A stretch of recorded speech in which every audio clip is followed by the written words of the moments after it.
A while ago, I talked about how I was scared about the Golden State Warriors' future.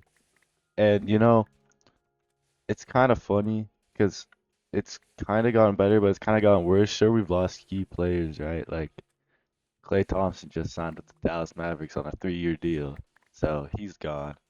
And we waived Chris Paul, which means that they traded Jordan Poole for absolutely nothing. But because of that, we've had more cap space, so they've signed Buddy Hield, Kyle Anderson, and we traded a pick for a guard from OKC, and they actually traded the guy back for some money. So we have like a center, but like he's a second rounder, so I don't know if he's gonna be good or not. You never know. Like Nikola Jokic was a second rounder, but it's better now because we actually have more young players. I mean, Buddy Hield, he is like 31.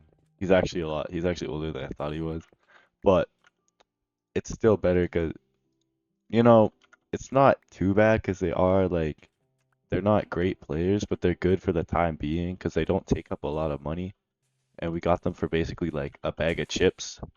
So I think it's funny to me how people are like, "Oh my God, we lost Klay Thompson," which obviously yes, Klay Thompson's a legend, and I'm still obviously gonna follow him. He's my favorite player in NBA history all time. It actually had me like contemplating like, yo, should I be a Dallas fan? But like I'm not really a huge team fan. I kind of just follow NBA. Wow, this mushroom man. I kind of just follow NBA like as a fan of every team. I'm not like a fan of one team. So I kind of just follow Klay Thompson more than I actually follow a team. So I might be watching more Dallas for the next few seasons. But sure, people are like, "Oh, you support a walking brick," but like, okay. But um, the Warriors, they did pretty well. They actually did a lot better than I expected. They didn't actually lose a lot. Sure, they probably lost more than they gained this free agency, but they could have made it a lot worse by like not signing anyone. And now they're pushing for Lauri Markkanen, which I don't know if they will get. And obviously they did miss out on Paul George, which is still pretty funny to me. Because like, how do you fumble that bad? Clippers really said, "Nah, we don't want to bring you there because we hate you." And also, Clay could have gone to the Lakers instead for even more, but Warriors just hate the Lakers so much that they're like, "Nah," and then let him go for a second round pick. It was so funny. It's actually so funny to me. So obviously, the board is kind of dumb, and everyone was hating on the new GM. I actually don't know his name. I forgot. It's not at the top of my head, but everyone was hating on him. Like, how the fuck can you make these goofy choices, man? Like, what? And I find it so funny. It's just because they actually didn't lose too much. The biggest loss, I think we can all agree, this free agency has been the Lakers by far. They missed out on Klay Thompson, Valanciunas, who LeBron was willing to take a pay cut, and like so much for the pay cut. He signed like a 50 mil 2-year deal. No, not 50 mil, like 100 mil, 108 mil 2-year deal. So he's making 50 mil a year. So it's funny to me. So he was willing to take a pay cut, and they got no one. And now DeRozan's looking to go to the Kings, and it's kind of funny to me. Like they did all that. They had four players who will not be Lakers. They wanted Clay, they wanted Valanciunas, they wanted DeRozan, and they wanted someone else. I forgot. But yeah, it's hilarious. And like the Mavericks, sure, they got Clay, but they didn't really get anyone else.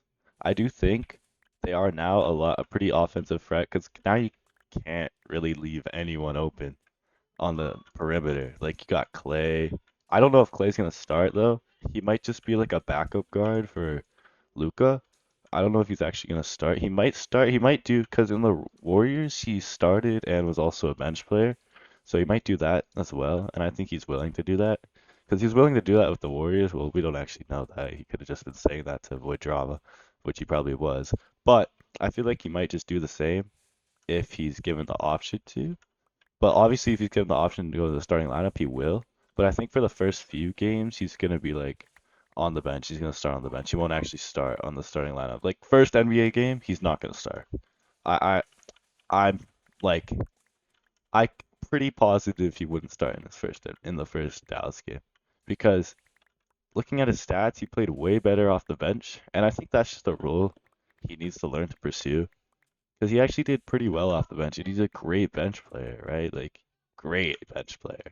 Like if you have Klay Thompson coming up, like with the Warriors, you had Chris Paul, Trace Jackson Davis coming off the bench, and that's from like Curry and like Podziemski, which obviously people were salty, like, no way you're starting a rookie over Klay fucking Thompson, which makes sense if you're a hardcore Klay fan, which I was. I was a bit, everyone was a bit surprised about that.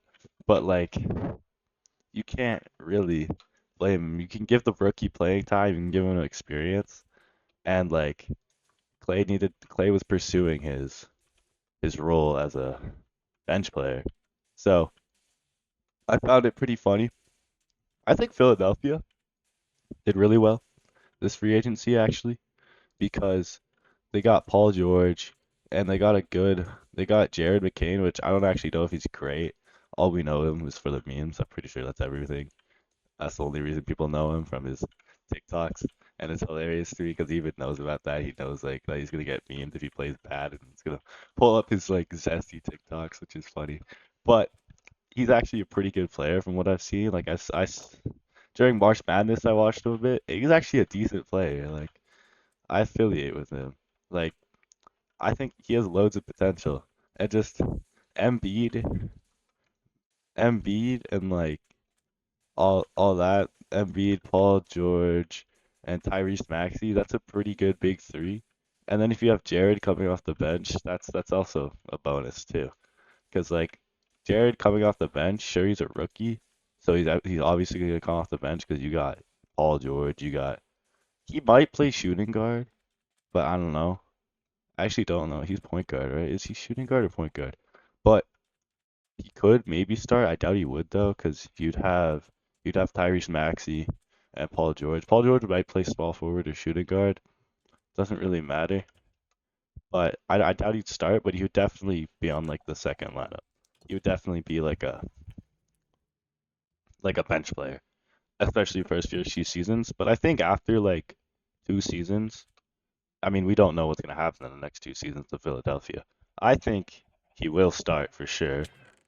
I think it's unlikely that he wouldn't start because that's just like such a good player to come off the bench right now, and that's great for. I have no spare blocks. This is sad, but that's such a good like deal. I really have to mine cobblestone for this. This is crazy. Anyways, that's such a good like player to come off the bench for you because he did great during college. Obviously, if he was the 17th pick, that's pretty good. Like 17th pick, you won't have too high expectations. Which honestly, I would rather be like a late first round pick than a first overall pick. That's kind of like the perfect margin because okay, you don't have too much work to do and you don't have too much like expectations. Your expectations aren't set so high because you're like, oh, he's decent, but he's not like the GOAT or like the best pick in the draft. So your expectations aren't set too high, right? And I think it's great. But, you know, I kind of like having, I think it's great for Philly to have that entire like depth. I think they kind of gave Paul George like a massive contract, which I think he deserves. He's a great player. He's always been a great player. Sure, he did nothing with Kawhi on the Clippers. I wonder what Kawhi's gonna do now, actually. I wonder if he'll leave or if I don't think he's a free agent. He'll probably demand a trade though. Players that I think will demand a trade, I actually don't know because I haven't seen any drop. Oh, I think Jimmy will get traded because I know he's still under contract, but not even like Miami wants him anymore, so I think he will get traded. I don't know where though, but I think he definitely will. There will be some upsets this season. I can tell you that. Not even like after the summer too. Like this summer we've already had some crazy upsets with Clay and Paul George, but like I think there's gonna be even more just throughout the season, you know. And yeah, Tobias Harris like selling his soul. Now Malik Beasley as well. I have no idea why he signed that deal. He sold his soul to the Pistons for.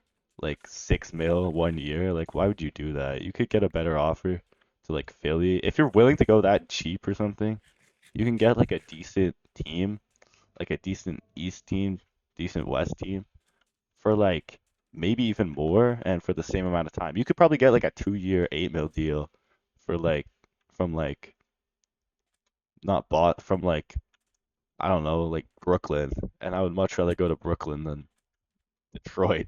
Like banished to Detroit. Like we have Tobias Harris banished to Detroit. How much help does Malachi Flynn need, you know? So anyways, that's just my opinion on this free agency so far in this summer. Hope you guys enjoyed. I'll see you guys in the next one. See ya.